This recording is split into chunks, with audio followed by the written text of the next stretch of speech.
Hi everyone, thanks for joining us on the spot again for another session. Aidan and Tricia, how are you? Hi Nathaniel. Hi, good, thank you. It's been a few weeks since you and I have been on the spot. Good to have you back hosting. Even with the technical delays. It's nice to jump in and out. I am going to just make a mention that my internet connection right now is really poor. So there may be instances where I pop in and out of video just to kind of salvage what I have left in my broadband. But yeah, I'm sure it'll be fine for the session. Okay, so we'll just give it another minute, another half a minute, just to let some people dial on. Yeah, it's been interesting times as we get towards the end of the financial year. I guess, Tricia in Sydney there, how are things kind of wrapping up for you towards the end of the financial year? Oh, it's been busy. It's been a really busy 6 months actually. Really interesting time in the market. A lot of our customers didn't expect it, so there's a lot of talk going on about what to do, and we've had some really exciting conversations. Yeah, and I'm looking forward to share some of the stuff we've been doing with you, with our customers and people that we're talking to, questions that we're being asked. It's a tricky and interesting, exciting time. So really pleased to be on here to be able to talk about what COVID's doing to electricity and the market. Absolutely. So guys, we'll crack on with it now. So when we kind of visited this show, we thought it'd be good to do a full circle and kind of acknowledge where we started this, roughly late March, early April, where COVID was kind of smack bang in the thick of it. And it'll be good to now kind of reflect, understand what's happened over the last couple of months, but also as well, we've got Tricia on board because Tricia's on the front line, speaking with our customers directly face to face, and is really understanding what challenges or what questions and that they're asking of us as a retailer, and where the market may potentially be heading. So it'd be good to share some of those insights along with Aidan as well, with some of the market commentary too.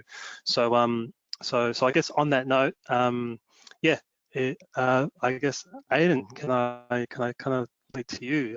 Can you tell us a little bit about you know, what's been happening over the last couple of months, but I guess how we're going to kind of address that in this week's session. Yeah, so as you allude to, Nathaniel, is sort of the journey of on the spot is coming towards its natural end. I think this is the second last session, and we did start it obviously as everyone went into restriction mode and working from home mode, and sort of at the height of the uncertainty. We are obviously seeing restrictions winding back, and still quite a lot of uncertainty in terms of the health and economic outcomes at the that we'll ultimately see, but it does feel like we sort of are in a new normal, and things are returning a little bit back to life as we knew it. Still, certain areas of the economy and our lives have a sort of disruption in them. Travel, obviously, that health impact. Other key areas of our portfolio, hospitality in some industries have been hit harder than others, but just as we sort of as we move back towards life as normal, we thought we would sort of try and tie it all together, given the original purpose of On the Spot. So if we jump to the first slide in the quadrants, I suppose we initially have sort of been picking off different topics in each of these 4 boxes, and I suppose with Tricia's direct exposure to customers who are doing stuff in all of these elements and on many of these topics, we sort of do have a way to round it out, I suppose. Yeah, certainly. There's yes. There's a. So I guess Oh, sorry. I was going to say, Trish, before we get stuck into that too, it'd be great maybe if you could just provide us a little bit of background to yourself, introduce your background to Flow Power, and then by all means, discuss where we're going to focus on today's quadrant. Yeah, okay. My name's Tricia Lorenzo. I'm the sales manager in the Northern region. Been working closely with customers. I've been working in energy for about 5-6 years, here and overseas. I do a lot of work in the renewable space, and particularly am passionate about that, which is why I joined Flow. To enable smaller customers to sort of create bigger changes through their energy, in the way that they use energy to sort of drive our transition forward. So that's why I originally joined Flow. I'm part of the Women for Climate program that the City of Sydney runs, and I'm also on the technical advisory panel for the Business Renewables Council, supported by the Worldwide Fund for Nature, WWF. I don't think anyone calls him the Nature Fund anymore, but so I work across renewables, but I also work with customers on their energy strategy, behind the meter, front of meter, and try and tie that together with the tool that I have, which is their retail contract.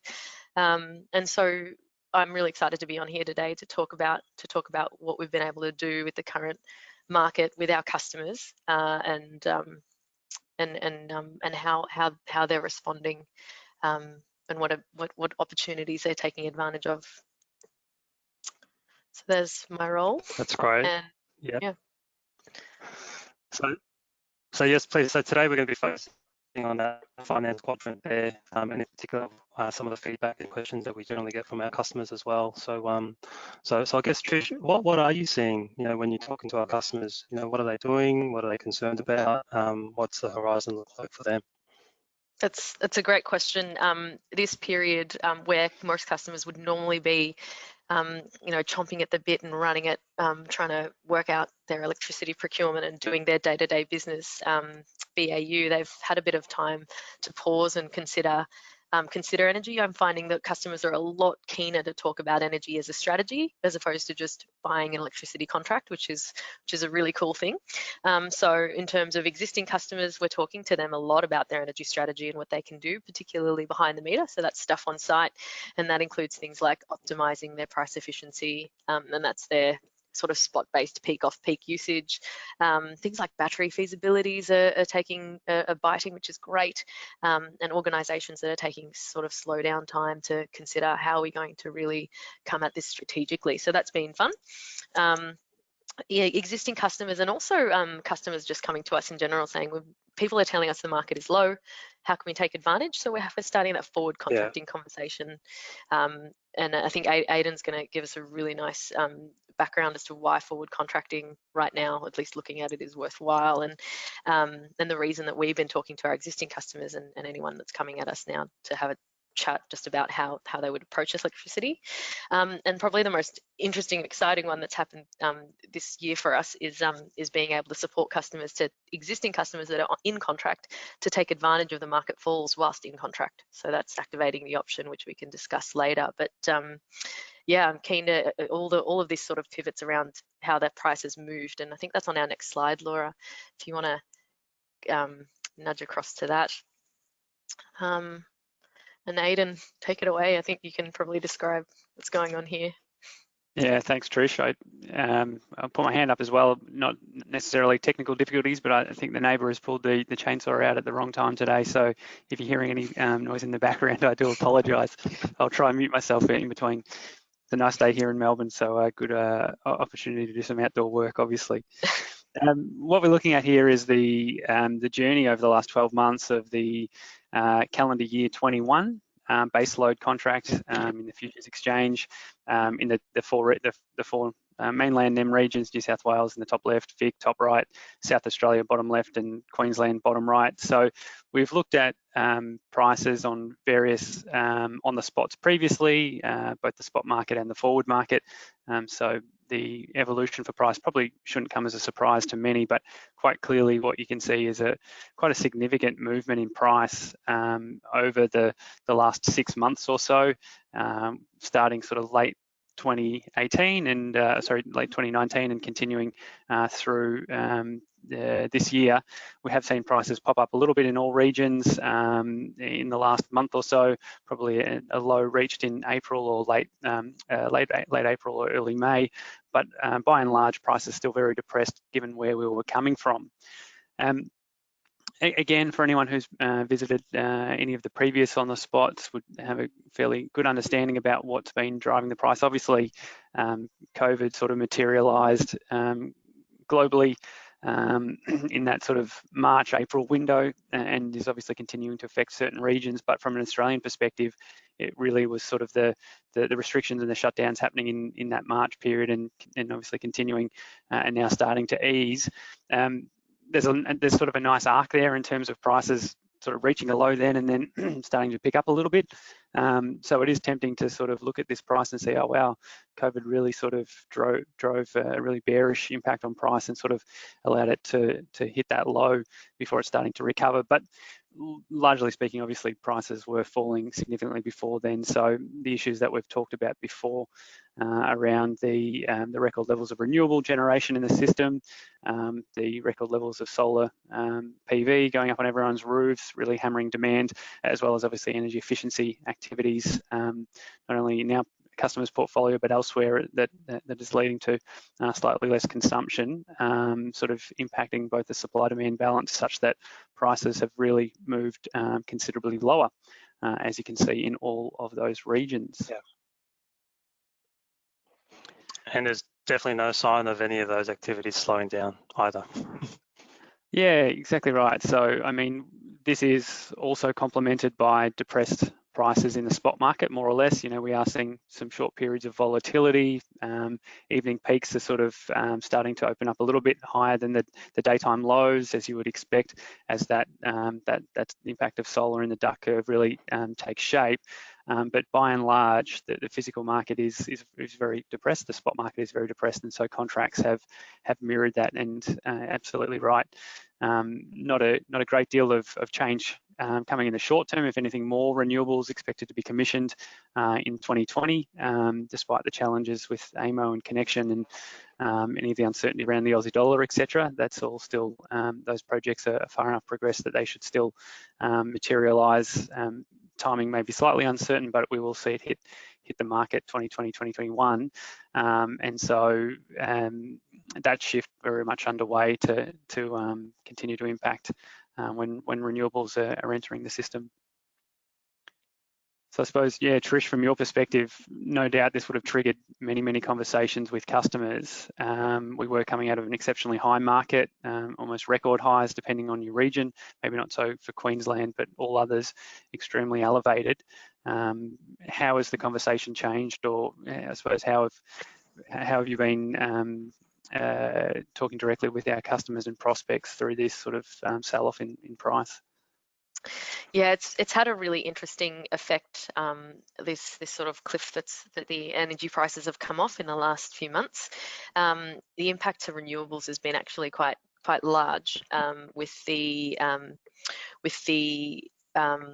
a lot of conversations we were having. I mean, the lead time for a PPA is 1 year, 18 months, a long time. So those conversations that had legs have started to buckle, and people sort of lean away from renewables and sort of just look towards price. And so the slowdown has impacted the uptake of renewables, certainly, as a direct source sleeved into an energy contract. As people can kind of kick the can down the road a little bit longer by taking a cheaper short-term price. That certainly pushing the can along doesn't count when when it comes from a climate perspective. We can't kick the can along, but the pause has certainly allowed time for more interesting conversations around what else do we need to do to speed up the energy transition. And one of those things is to really drive demand side energy flexibility. That's probably the cheapest form of firming that you can have in the grid. And so those sorts of conversations are what we're having with customers, changing the way that they interact with their energy so they can take advantage of cheaper wholesale market prices, and optimize their systems, increase energy literacy. So those sort of energy strategy conversations I was talking about. But that's one impact that's had on the renewables discussions. the And so, positive Trish, I think the thing to point out is obviously the renewables that are hitting the system now are obviously based on investment decisions, offtakes, etc., that have been signed, years in the 3-4 past, and so years ago. this Yeah. is now the materialisation of that. This is sort of the next wave of projects in the pipeline that don't have confirmed offtake. That's where the challenge is coming when you've got this low price environment to compete against. Yeah, absolutely. And those a lot of those projects still require, I mean, that where they're making their assumptions and cutting these deals based on the current market, and the current market has slowed them down. So there may be a constraint in future to accessing renewables, particularly for the smaller customers, which are usually typically can move really quickly to access renewables, but need a lot more volume. So trying to find that balance is really important. And so conversations continue, but they've certainly, the climate's resulted in a bit of a slowdown in those conversations, even though it's absolutely necessary to continue them, because these projects, need some backing. Right. So it's a sort of it's a pivot, and I'm sure So Trish, people are happy to go long term on these, on the ASX market or on the typical contracting market with prices here. This is obviously 21, but similar sorts of price evolution for subsequent years, 22, 23, even 24 if you can get it.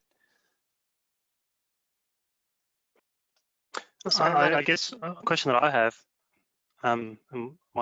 just checking in, do you feel like this is the bottom of the prices at the moment, and whether it will remain at this point or whether there's potential for it to go back up again?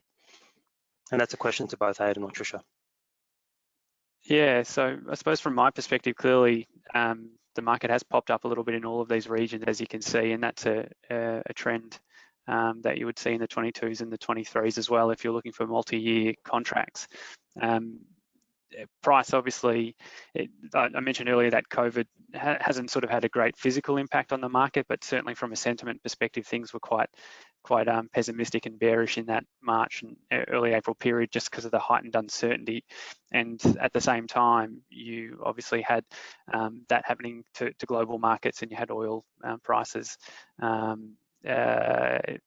temporarily going below zero in the US benchmark, but at very depressed levels.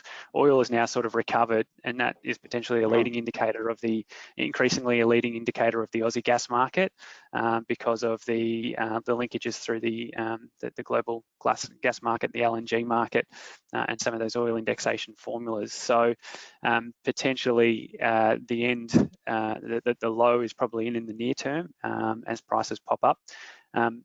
However, like I said before, you still, in terms of what's going to push these prices further away, it's very hard to see that subject to a supply side adjustment. We've talked about those renewables. I mentioned those renewables continuing to be commissioned and coming online. But really, unless you see sooner retirement of thermal generation, it's difficult to see this market, going back to $100 a megawatt hour and those sorts of levels, because what we're seeing in the spot market at the moment is, with the current supply-demand mix, prices sort of turning out between $30 and $50, periods of extreme volatility in the evening peak, yes, but outside of that, sort of very, very depressed spot prices. So you're gonna have to see a shift on the supply side for prices to recover sustainably. And from the forward market perspective, 22s are cheaper than 21s, 23s are cheaper than 22s in most regions, or at least flat with the 22s. So the current thinking in the market, if you believe that the market is the sort of melting pot of everyone's views out there, is that these prices will remain sort of somewhat depressed, at least for the next couple of years. And then you start to get into time periods where you'll start to see Liddell shutting down, and risk around other major generators potentially bringing forward their shutdowns if the low price environment sticks around for longer. So yeah, it does look like probably the near term low is in for these contract prices, but in terms of them gapping away and going crazy, it's very difficult to see them without a supply side shock doing that. Yeah. And that's certainly some welcome on relief for customers, for energy buyers, if that trend does stay. And that's certainly like a legitimate view. A lot of people can see that the prices are a little bit stable. They'll tick up and down, but are we close to the bottom was probably the thing that I tagged onto there the most, and that's the marginal generation cost of energy, and where are we with that based on our current energy mix. And the right time to contract is when it's close to that, in terms of looking at your energy, because we could speculate, and we certainly can, but based on what people are currently on, which is probably a 4-year high on their current energy price, and to be able to crystallize some savings in a low market is a conversation that's certainly worth having. Do we wait and hold, and could we stand to gain any more if the price is flat, then and reasonable, and they're gonna it's probably worth crystallizing some of those savings now, and certainly considering what your prices could look like moving forward. Yeah, exactly right. I mean, like I said, there's not a great deal of supply side shock factored in here, and so there's not a great deal of risk premium built into these prices. And so yeah, anything unexpected on the supply side certainly has the ability to knock these prices up. It's just difficult to see where it would come from, at least in the short term. So that doesn't say sit on your hands and necessarily do nothing, because these prices are exceptionally good. They are much better than where customers are coming from. I think that's a great point to highlight, Trish. What it does just mean is it's, yeah, I suppose, I think the big sell-off is in, you know, to sit around and wait and expecting another sort of 50% dip would be extremely unlikely. Yep. So guys, I just want to double check that I'm coming through okay. Yeah. Yeah, I can hear you. We got you. Yep. Okay. Sorry.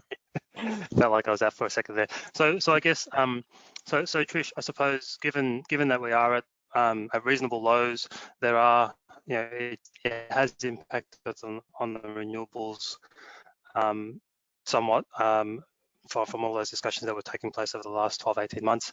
What does that, like, what opportunities or what does that mean for customers looking at the moment, or even if they are contracted for the next 12 months? Like, does this present an opportunity? Should they hold and wait? Like, what's the vibe at the moment? It's a good question. Most people, whenever you talk electricity contracting, they ask, when do we contract? And if you look at the last 5 years, they would have all been, most contracts would have been stepping up by quite a lot, particularly after the closure of Hazelwood, and that's that sort of supply side shock that we all experienced, and resulted in, you know, electricity prices tripling pretty much overnight. What we're working on with our customers is long-term energy strategy. So we like to look at energy holistically, and one of the best ways to contract, particularly, and we've done some look backs on this, but forward contracting a year out for your energy based on what you can see will often result in 10 to 15% energy savings improvement. Contracting right at the end, kind of like treating electricity like a tax return. You just wait right until the end and quickly go and get a price. You can see at the moment, if we can jump back 2 slides or to the price slide, you can see at the moment we're coming up to 30 June. And prices are starting to tick up. This is a typical trend for when people are coming out of contract, which most contracts we know end 30 June or 31 of December. And typically the price will rise quite steeply just before that period as more people go out and buy their energy. So prices are suppressed at the moment, but you can see that you can see that trend forming there. People are starting to look. And it's worth looking as well, even if you're in contract for 1 or 2 years, just to see what you could get in today's market, because a lot of people forget that they can actually forward contract. And if it looks attractive, if it's aligned with their energy strategy, then that might be a decision that they might make internally to start that journey of forward contracting, so that they know their price for a period, and then they can they're buying out FY 22, 23, 24. Early to take advantage of those prices and not worry about what might happen between now and then. Yeah, and as I said earlier, So the in that 22s, event, then 23s are available at similar or slightly depressed prices than these. So yeah, exactly right. It can often pay, and historical analysis does suggest it does pay to look ahead to the next couple of years. Go on, Nat. well, I was just going to say, if for whatever reason the market does drop down even further, is that a missed opportunity for customers that do forward contract now, and technically they're out of pocket in the future? It's a great question, and we actually last year created a product to solve that. So you can see in the big price, prices charging at the front end of that graph prior to sort of in the November sort of range when everybody's contracting.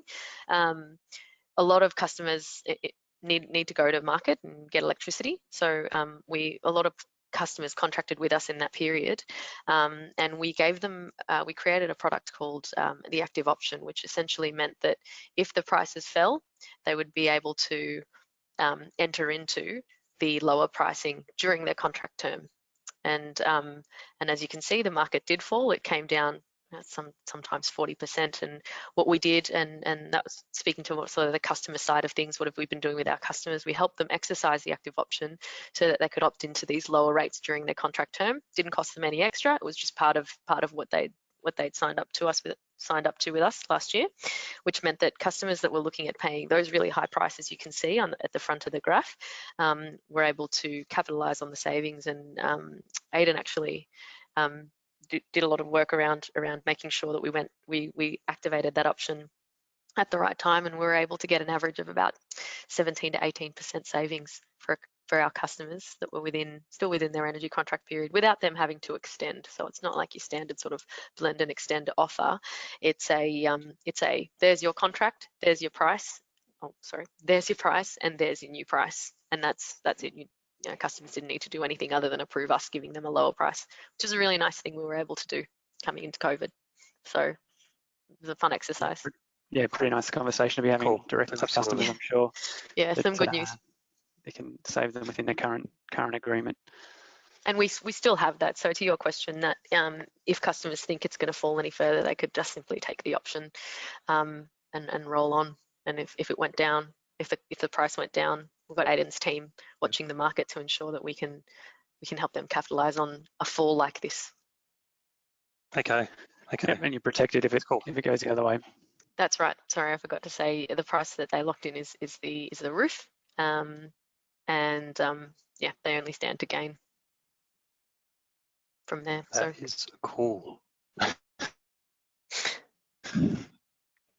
All right, so guys, there's a lot of things happening in the market at the moment, but we thought this was interesting to share with you, in that as the dust starts to settle with COVID, there's obviously businesses that are starting to re-enter back into operation. The economy is slowly starting to come to life again, and these contracting decisions ultimately still need to be made. And I guess we wanted to just highlight some of the approaches that some of our customers have been making over COVID, in the hope that may relate to you.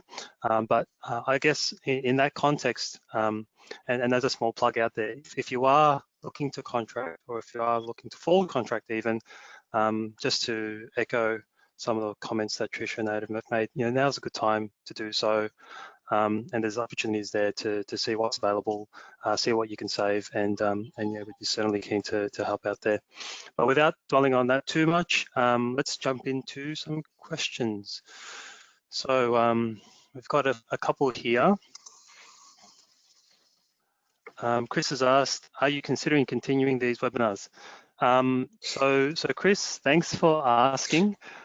We haven't made a decision yet as to what will be the ongoing plan with these webinars.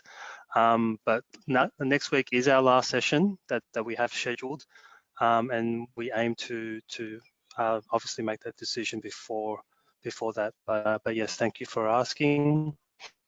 Another Chris has asked, Tricia, could you give some practical examples and case studies of what different types of customers are doing to make the best of time of day price fluctuations and minimize their costs and anticipate future trends? Yeah, So great that might be a question. big one. We might just give That's you a moment just to...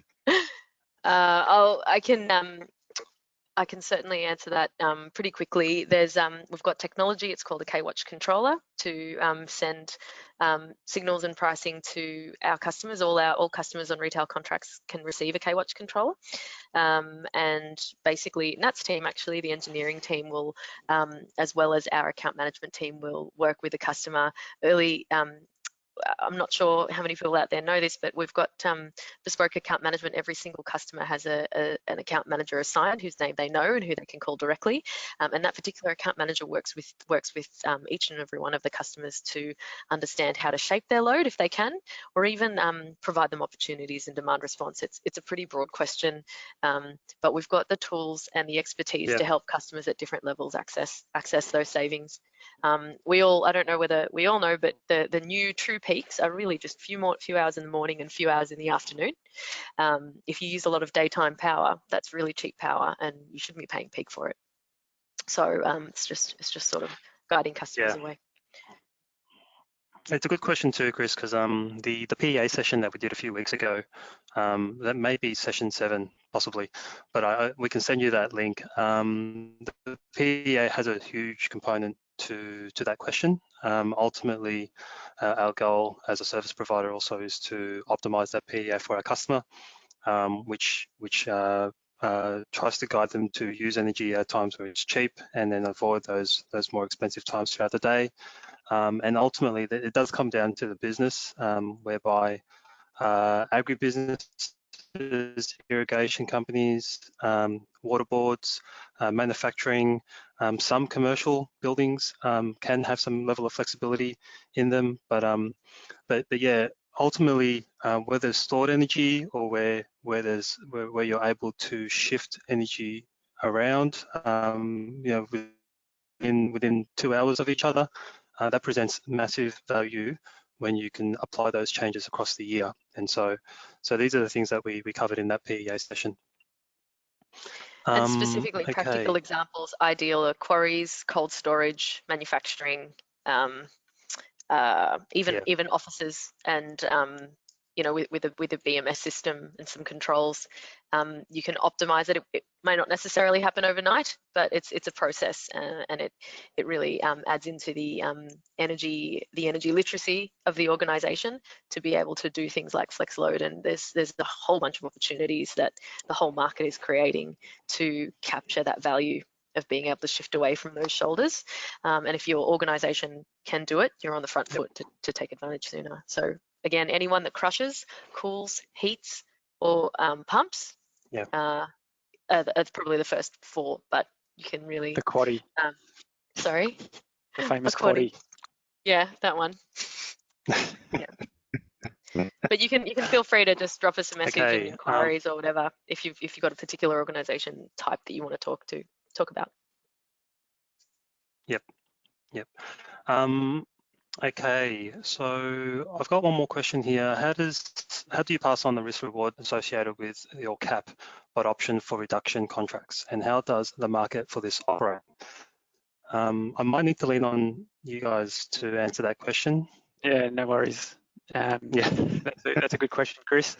I suppose the nuts and bolts of it in the background is that there's an option in the background, a call option, the right to buy at a fixed price or a pre-agreed price, but the flexibility to move on to a lower price, or to leave that option if the market's fallen. And so this is one of the tools that most retailers have available to them to help manage their portfolio of exposure. And so we just integrate that really into the product and pass it through any of the benefit through to the end consumer through that lower rate. So I suppose it's like having access to some of the wholesale derivatives with it just being included in a standard retail deal, and very simple.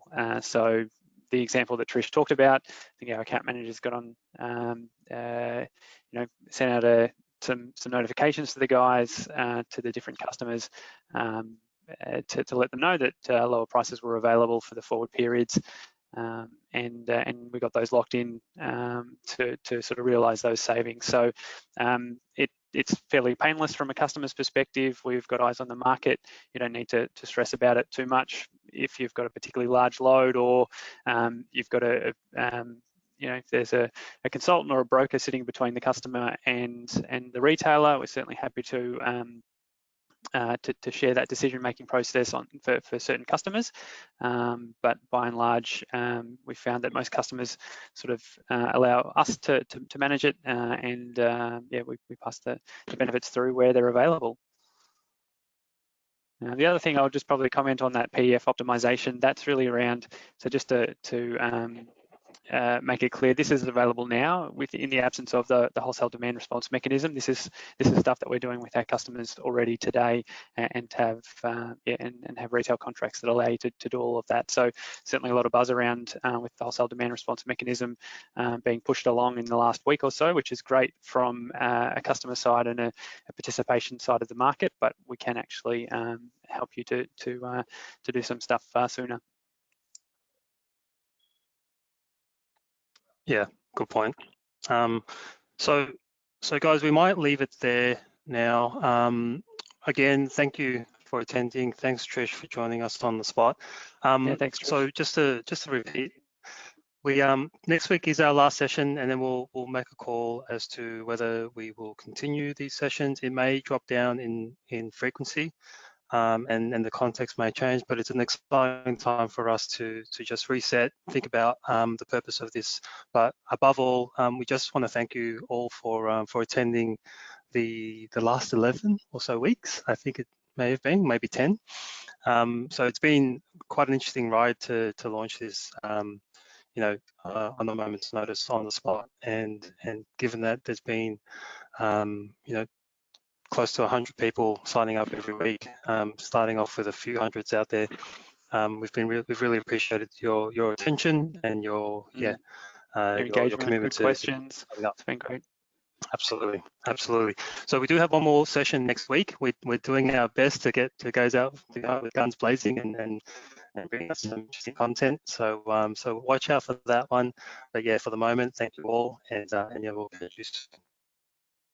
Thank All you. right, cheers, guys. Trish. Thanks, Matt. Thanks, guys. Okay. Cheers. Thanks, Trish.